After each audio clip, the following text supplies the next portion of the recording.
In my last year of university, I posted this on my close friend's story. You ever get worried about what your social life will be like post-grad? At the time, I was about to finish my dream major alone in the middle of a pandemic. Even then, it already felt like a life of work, home, and nothing much in between was what waited for me after graduation.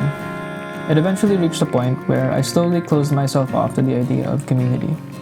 And this became the mindset I was happy with for a while. 4 years to be exact. I'm 26 now.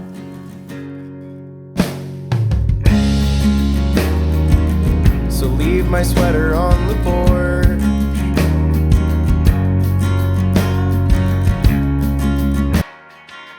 I'll leave your bag under the stairs. Part of that fear did turn out to be true. If you allow it, you do eventually settle into a routine that will only have you being at work and at home. So I did stop looking for community, and instead went back to things my younger self used to do. Not necessarily to find people, but just to feel something easy and familiar again. And that feeling brought me back to a place my younger self knew by heart. Mount Pulag, a mountain in the Philippines that I've known for over half of my life. I went there with my parents for my very first hike at 10 years old. Again, when I was going through a breakup. And over time, it introduced me to strangers who slowly started to feel more like family.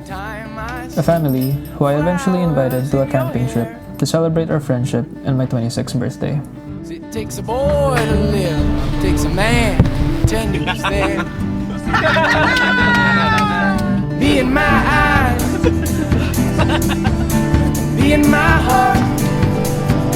Hello!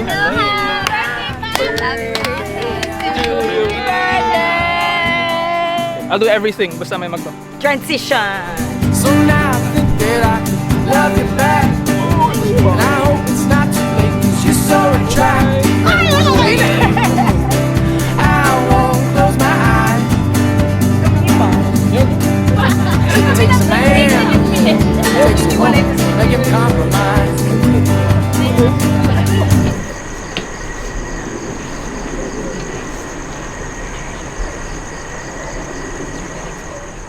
What have you learned about life from loss or death?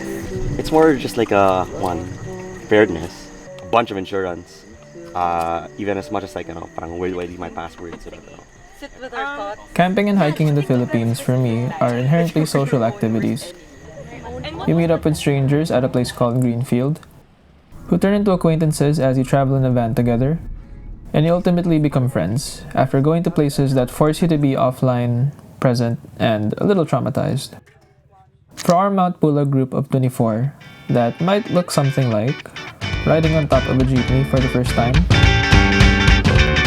sharing just one toilet at our homestay, 24 access shared that Yes. 24 people's and bodily fluids. and waking up as early as 1 a.m. just to hike in the cold.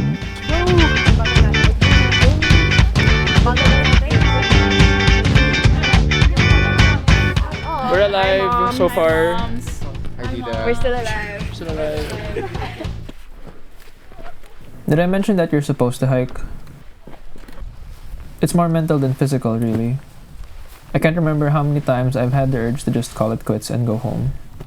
But if you're able to push through the nearly endless assaults of this mountain, you'll sometimes be greeted by one of the most iconic views you'll find in the Philippines, and you'll realize why it was worth making the journey in the first place.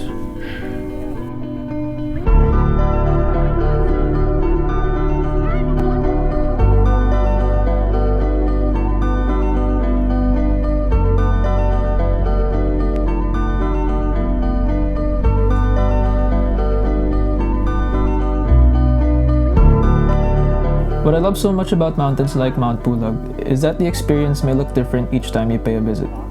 Sometimes you'll be greeted by a sea of clouds, other times a sea of mountains, and if you're unlucky, a sea of rain and fog. And experiences like that, especially when shared with others, rearrange what you think connection looks like.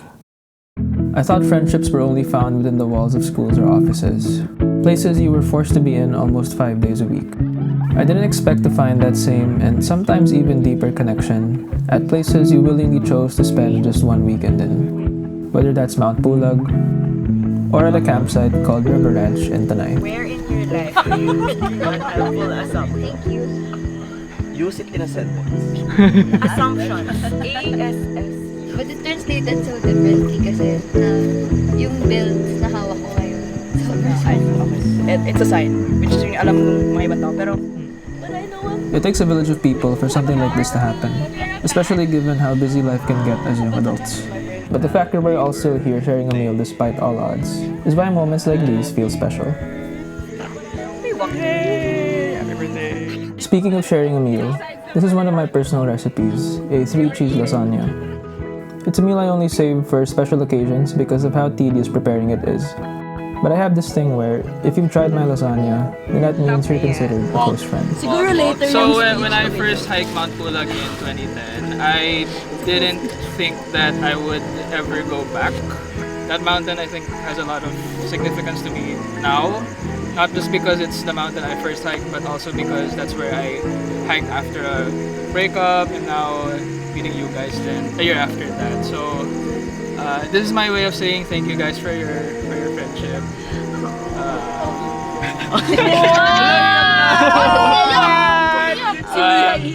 Yung love language ko kasi is more, acts of service, quality time. So I really like spoiling my friends by cooking lasagna for them. Dana would know that, Aliyah knows that. Let's enjoy this and thank you guys for your friendship.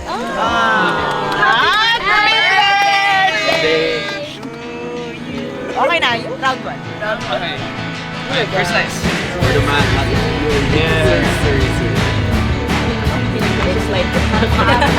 Where's the way? Where's the way? Where's the way? Where's the iBird?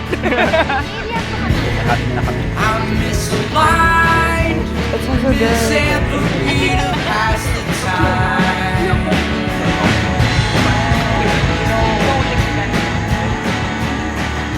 It actually started to rain, so we eventually moved inside the tent we pitched earlier. But since we still wanted to chat with each other, here we are. 9 people trying to squeeze themselves in a 4-person tent.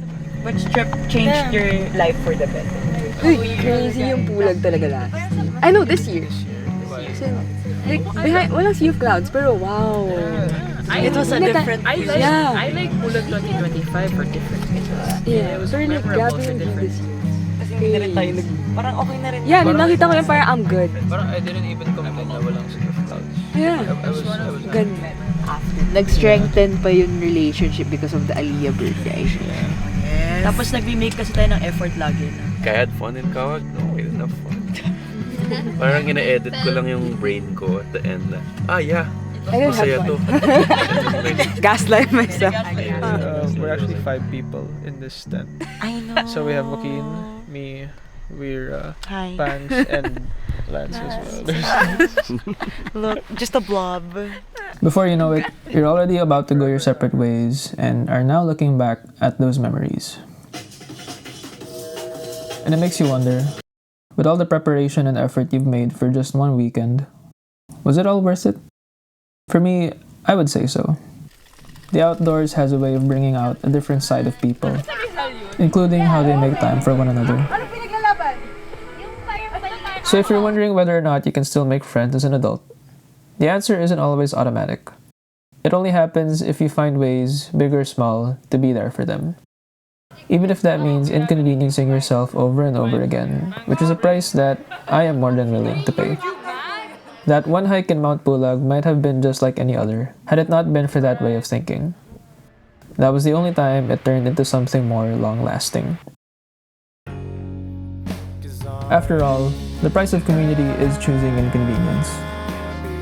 Whether that's long trips to support their first marathons,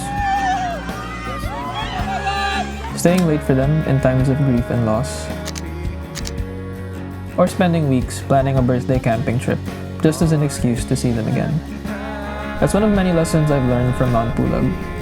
But out of all the pieces of wisdom I've gained from the mountains, the most important one for me is that there's so much more to them than reaching the summit.